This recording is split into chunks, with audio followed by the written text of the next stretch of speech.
अखिलेश तो साथ हैं ही, लेकिन जयंत और चंद्रशेखर की जोड़ी से घबरा रही बीजेपी। पश्चिमी यूपी में इस जोड़ी ने सत्ताधारियों की हालत कर दी पतली। जयंत ने दिल्ली में चंद्रशेखर को गले लगाकर कर दिया हल्ला बोल, मंच से किया प्लान का ऐलान तो बीजेपी की हवा खराब। पश्चिमी यूपी में इस जोड़ी का जलवा पहले भी दिखा है। लोकसभा चुनाव में दोनों का साथ कई सीटों पर बिगाड़ रहा बीजेपी का सियासी समीकरण। देखिए जयंत और चंद्रशेखर का साथ पश्चिमी यूपी में कितनी सीटों पर निर्णायक साबित होगा और क्यों बीजेपी को सता रहा हार का खतरा। अखिलेश यादव अब जयंत और चंद्रशेखर की जोड़ी ने पश्चिमी यूपी में बीजेपी की हालत पतली कर दी है।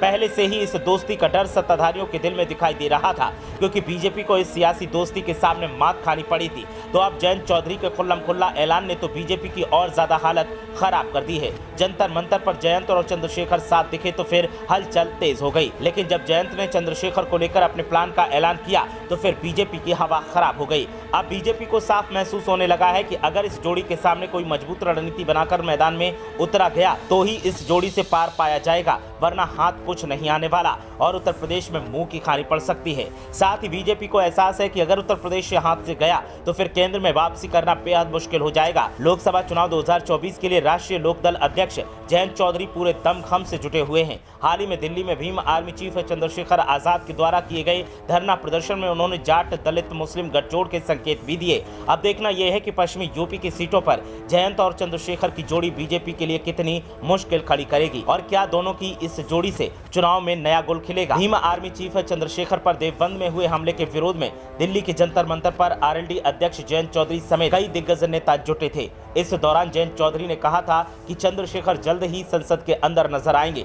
उनके इस बयान से सत्ताधारी पार्टी बीजेपी की नजर फिर से पश्चिमी यूपी पर टिक गई है, क्योंकि जहां जयंत का जाटलैंड में खासा प्रभाव माना जा रहा है तो वहीं दलितों में भी चंद्रशेखर की अच्छी पकड़ बनी हुई है। अब लोकसभा चुनाव में केंद्रीय मंत्री संजीव बालियान और बीजेपी के प्रदेश उपाध्यक्ष मोहित बेनीवाल की साख दांव पर है, क्योंकि ये नेता मुजफ्फरनगर और शामली से आते हैं और इन सीटों पर इस बार जाट दलित मुस्लिम गठजोड़ के संकेत सपा गठबंधन की तरफ से दे रहे हैं, क्योंकि सहारनपुर समेत वेस्ट यूपी में दलित समाज का भी काफी वोट प्रभाव रहा है और इसके लिए Bhim army chief Chandrashekhar vote साधने में जुटे हुए हैं। हाल ही में खतौली में हुए उपचुनाव में सभी को चौंकाने वाले परिणाम नजर आए थे, क्योंकि जयंत की आरएलडी ने सपा और आजाद समाज पार्टी के साथ इस गठबंधन पर जीत दर्ज की थी। बीजेपी की सिटिंग सीट को आरएलडी ने बीजेपी के दिग्गज नेताओं के डेरा डालने के बाद भी छीन लिया था। ऐसे में अब सत्ताधारियों की हालत पतली है। उन्हें समझ नहीं आ रहा कि आखिर ऐसा क्या किया जाए कि चंद्रशेखर और जयंत चौधरी की इस जोड़ी से सियासी पार पाया जाए। ब्यूरो रिपोर्ट, मीडिया हलचल।